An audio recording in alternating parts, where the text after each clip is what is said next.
Welcome back to Superbly Said Advanced English Vocabulary and Phrases. Today, we're diving into some language that really helps advanced English speakers stand out. This whole deep dive actually comes from a great SpeakDuo lesson, packed with expressions that add nuance, precision, and, well, a bit of flair.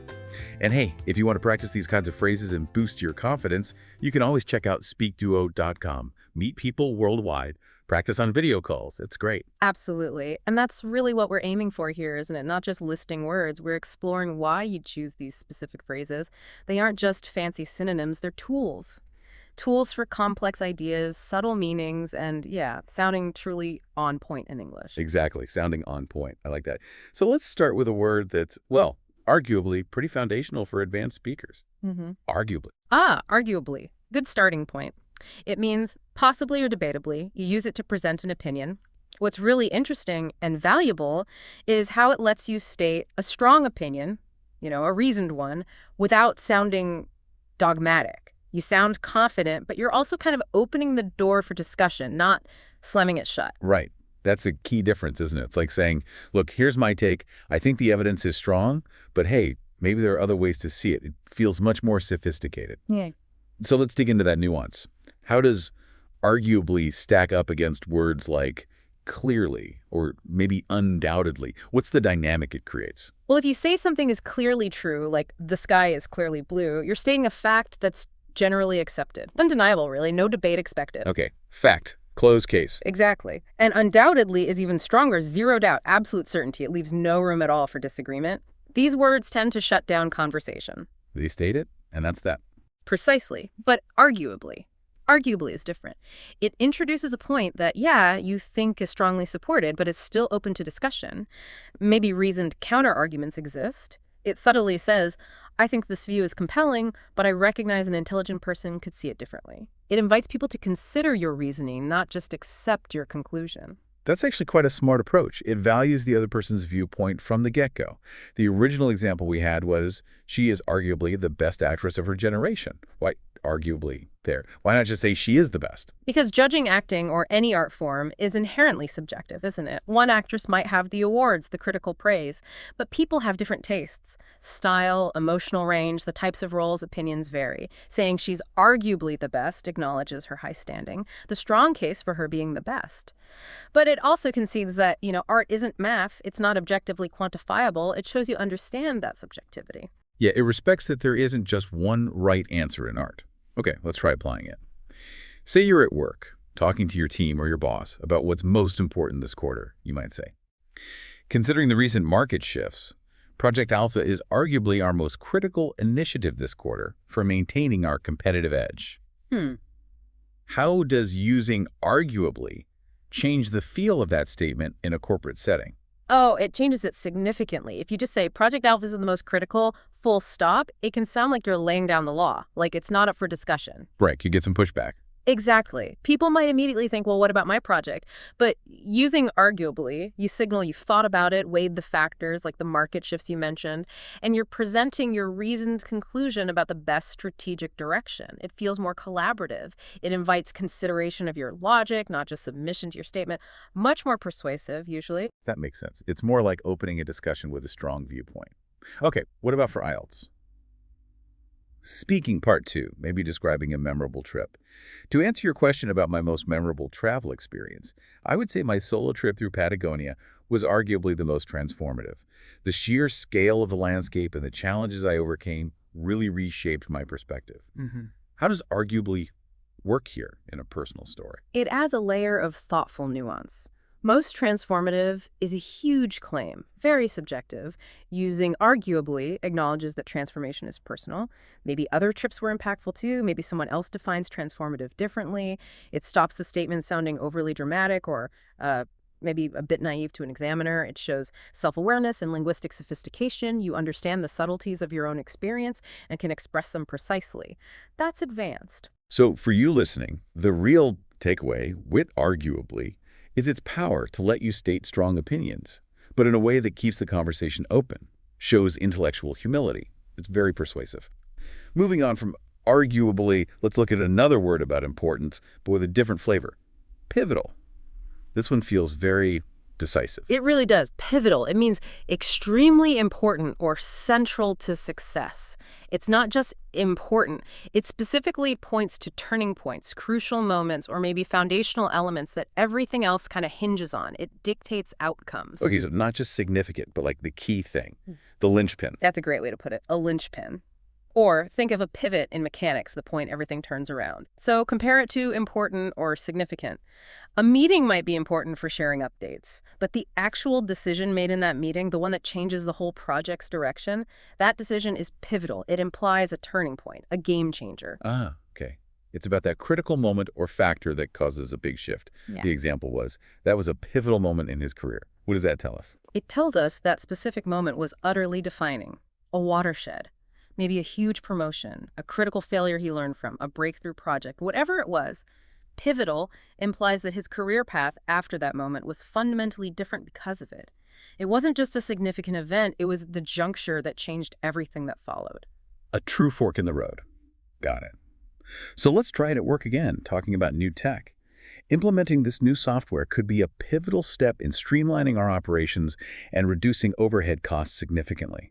Calling it pivotal here instead of just important. What impact does that have? It massively raises the stakes, doesn't it? It's not just saying the software is helpful. You're framing it as a fundamental strategic shift, a potential game changer for efficiency and the bottom line.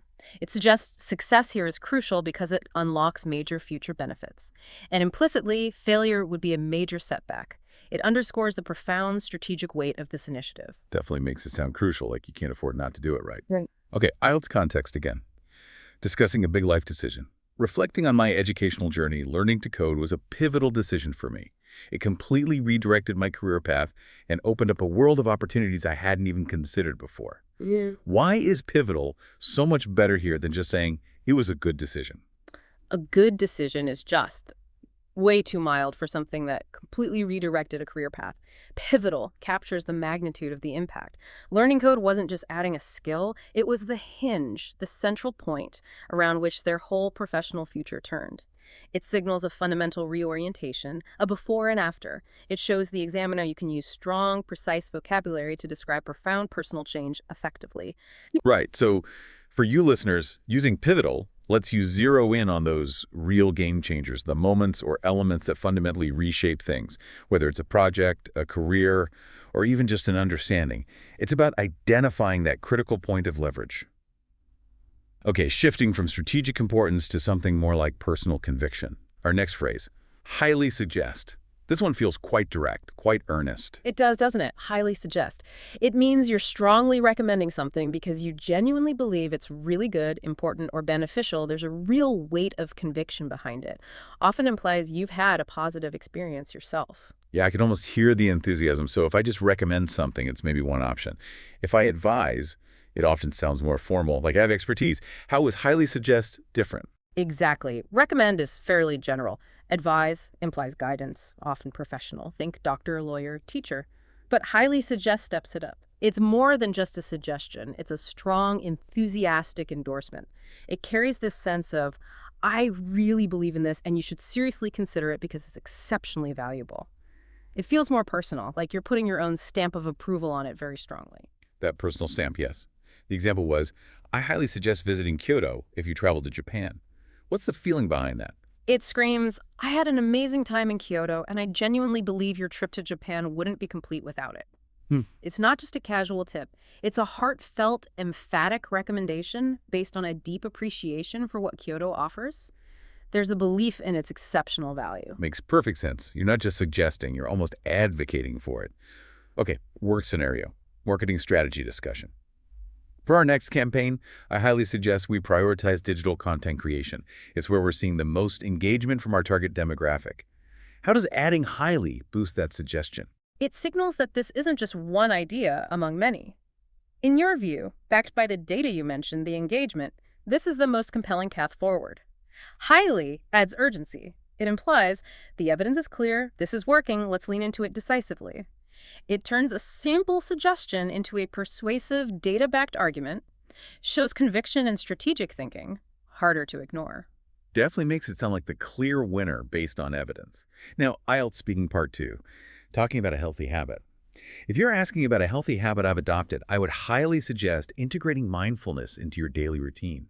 Even 5 minutes of meditation has been incredibly beneficial for my focus and well-being. How does highly suggest make this more persuasive to the listener, like the examiner? It immediately adds credibility and personal weight. You're not just saying mindfulness is good in theory, you're saying, I've done this and it's been incredibly beneficial for me. That personal testimony makes it far more engaging and believable than a generic, I recommend mindfulness. It conveys genuine enthusiasm and belief, making the answer more memorable and showing strong expressive ability. So, for you listening, highly suggest is your go-to for giving advice or recommendations with real impact and conviction. It makes your suggestions truly compelling. All right, our fourth phrase is a bit more informal, idiomatic, but super useful. Comes right on out. Yes, comes right on out. It means something, usually a habit or maybe an accent, emerges quickly and clearly, often without conscious effort. It has this feel of spontaneity, like it's so ingrained, it just happens. Like it just happens, almost involuntary. So how is it different from just saying something appears or becomes noticeable? Well, appears or becomes noticeable are pretty neutral. They just state that something became evident, a new building appeared. His accent became noticeable. Comes right on out, though, implies this natural, unbidden emergence. Often under specific conditions, maybe when you're relaxed or stressed or back in a familiar place. It suggests a return to a default state. It emphasizes the clarity and often the lack of filtering. It just comes out. Like it's part of your core programming. The answer was perfect. My southern accent comes right on out when I'm back home. What does that tell us? It tells us the Southern accent is deep-seated, part of their linguistic DNA. Maybe they moderate it elsewhere, consciously or not. But back home, in that comfortable, authentic environment, the effort drops away and the natural ingrained accent surfaces effortlessly, immediately. It's a return to roots. Very relatable. Okay, work context. Describing how you work under pressure. When we're brainstorming under pressure, my problem-solving approach often comes right on out, especially with tight deadlines. What does that phrase tell your boss or colleagues? It says your problem solving isn't something you have to struggle to access. It's intuitive, ingrained. It manifests automatically when needed most. It suggests that pressure doesn't hinder you. It actually triggers your effective method. It implies proficiency, confidence, reliability. Your best skills emerge naturally under duress, almost like a reflex. So it shows deep competence, not just surface knowledge. Nice. IELTS again, talking about a childhood habit. Speaking about childhood habits, my love for reading really comes right on out when I'm tired or stressed. I find myself instinctively reaching for a book to unwind, even after a long day at work. How does that phrase capture the feeling? Oh, it captures it beautifully. It shows reading isn't a chore in those moments. It's an automatic, instinctive response. A go-to comfort mechanism. Comes right on out, signifies it's a fundamental part of how they cope, surfacing without conscious thought. It makes the habit feel deeply authentic, not just something they do, but part of who they are. More engaging for the listener. Yeah, adds real personality. So Yeah. comes right on out. Great for adding that natural colloquial feel when talking about ingrained habits, accents, or even skills that surface automatically. Really ups your fluency game. Okay, phrase number 5, introductory something. This sounds like it's about beginnings, but maybe specific kinds. Exactly. Introductory something refers to that first experience that specifically introduces you to a broader subject, field, or culture. It's not just any first time. It's the one that served as a gateway, sparking further interest or providing a foundational understanding. Right, so it's the purpose of the first experience that matters. It initiated you into something bigger. How is that different from just saying, my first experience or my initial experience? First or initial just mark the sequence. My first bike ride, my initial attempt. They don't necessarily imply anything beyond that single event. But introductory something highlights that this first exposure served a purpose to introduce, to provide a foundation, to spark curiosity. It emphasizes the impact and the connection to a wider context. It's about the start of a learning journey, not just point number 1 on a timeline. Got it. It's the start of something more. The example was, that film was my introductory lesson in world cinema. So that film opened doors. Precisely. It implies that before that film, maybe their knowledge of cinema outside their own culture was limited. This specific film wasn't just entertainment, it was a catalyst. It provided enough insight, maybe through style, themes, storytelling, to make them curious and motivated to explore the whole genre of world cinema further. It was the crucial first step that led to deeper engagement, a revelation, not just a movie. A true eye-opener. Okay, work context. Talking about training. Our recent client workshop served as an excellent introductory session to our new software, providing everyone with a foundational understanding before they dive into advanced features. Why introductory instead of just first? Calling it the first session is just factual chronology.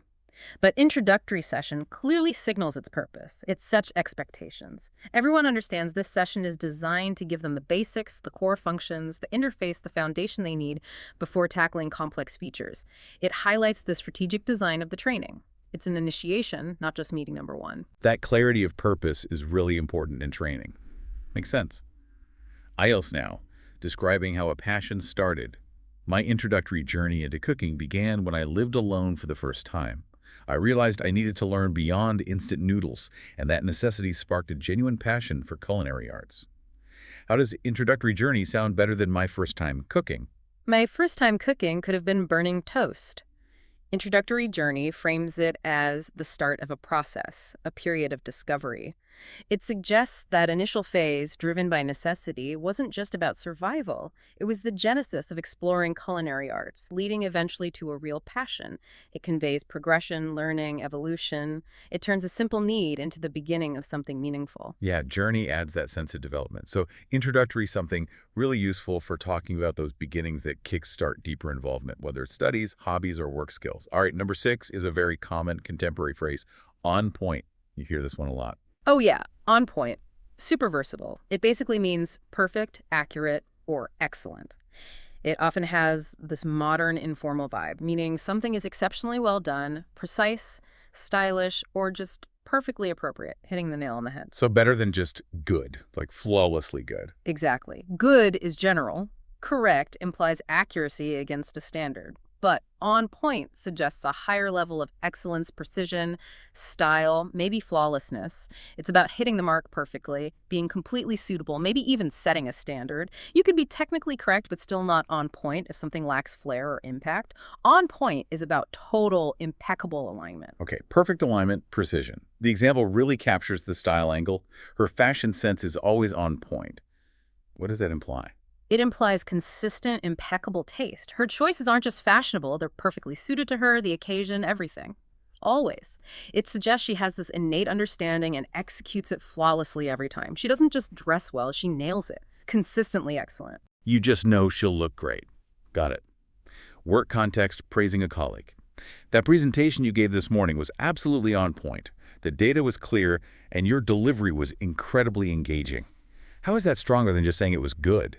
On point here means it wasn't just adequate, it was flawless, perfect execution. The data wasn't just clear, it was precise and impactful. The delivery wasn't just engaging, it was perfectly pitched. It suggests every element, content, structure, delivery, was expertly handled and perfectly aligned with the goal. It's high praise, signaling exceptional competence and effectiveness. They didn't just do well, they aced it. The ultimate compliment, really. Okay, IELTS. Admiring someone's skills.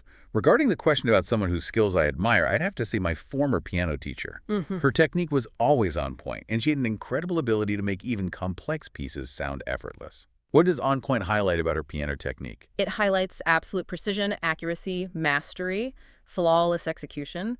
Every note, every rhythm perfect, no mistakes, no hesitation. But it also implies more than just technical correctness. It suggests refined control, artistry, making difficult things seem effortless.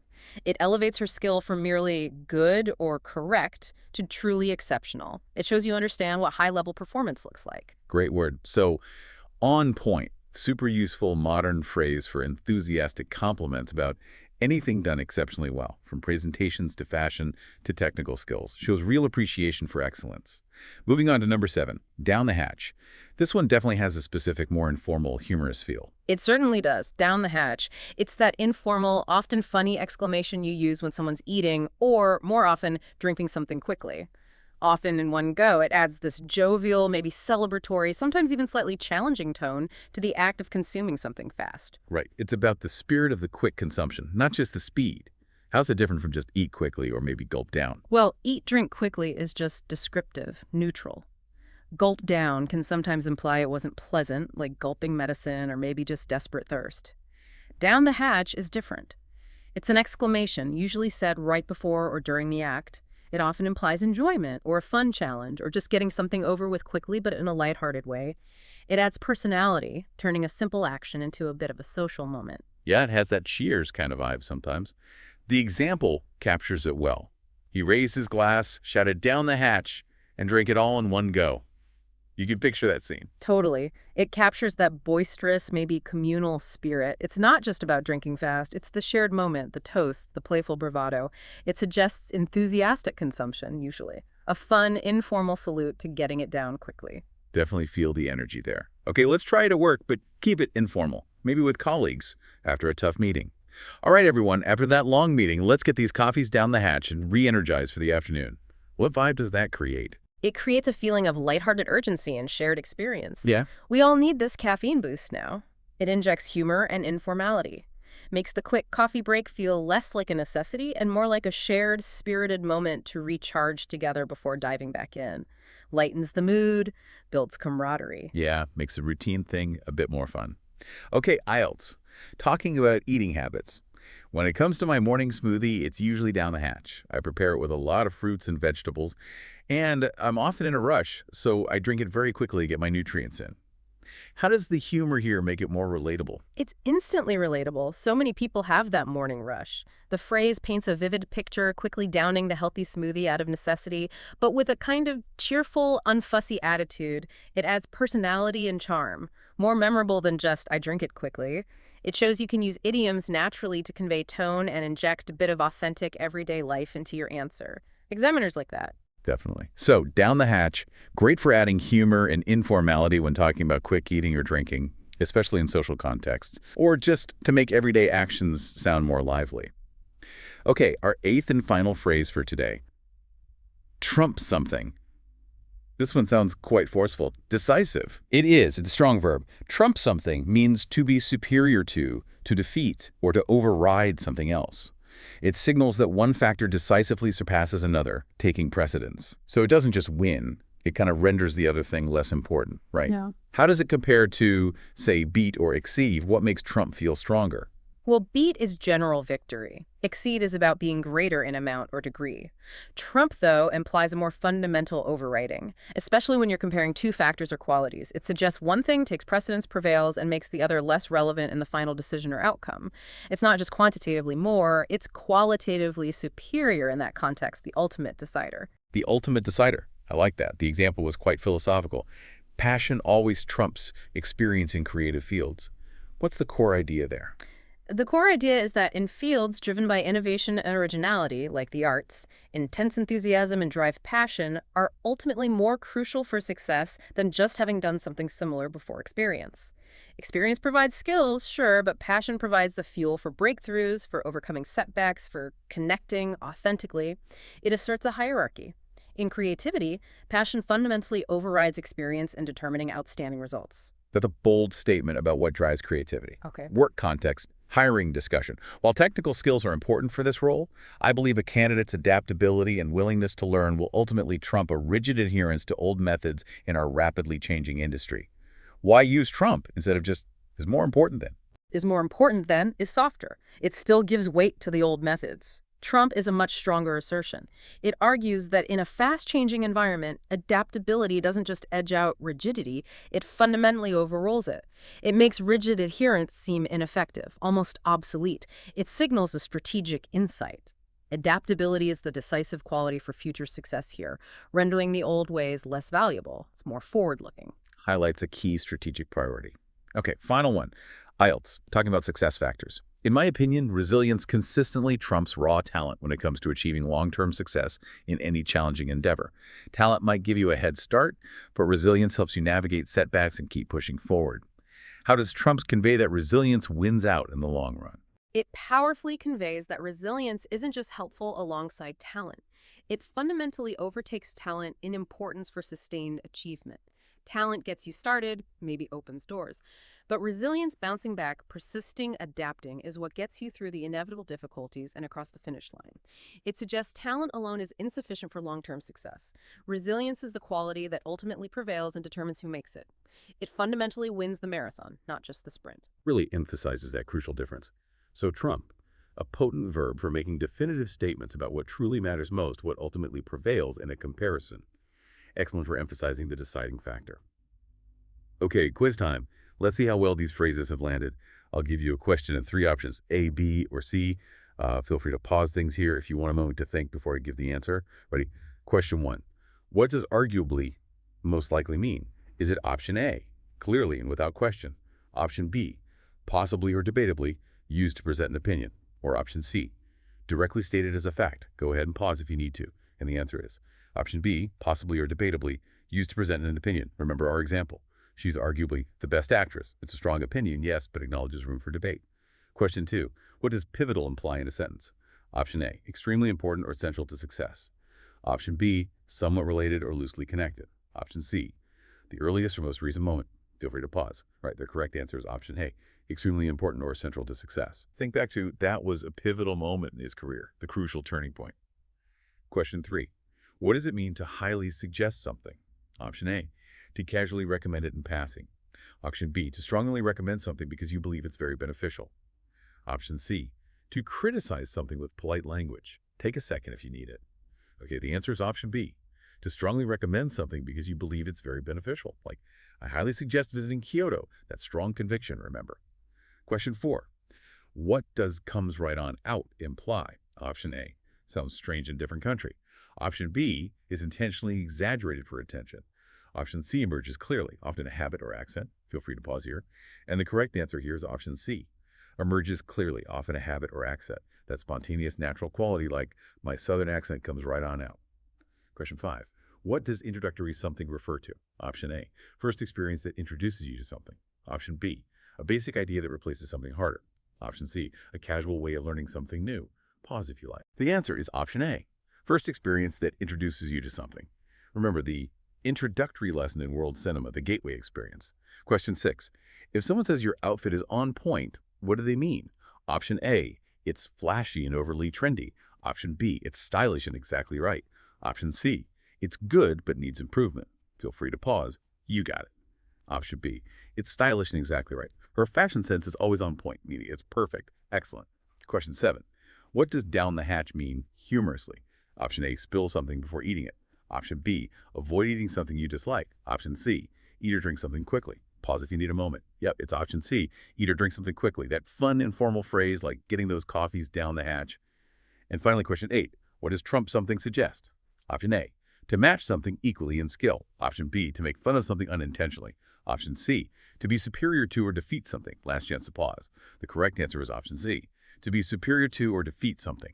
Like how passion always trumps experience in creative fields, it decisively wins out. Wow, what a fantastic deep dive today. We've really unpacked these phrases, not just their meanings, but how they add, layers of nuance and impact. Hopefully you listening feel a bit more confident about trying these out maybe at work, prepping for IELTS, or just chatting with people. Absolutely. And it really shows how choosing just the right word can change everything. So here's a thought for you.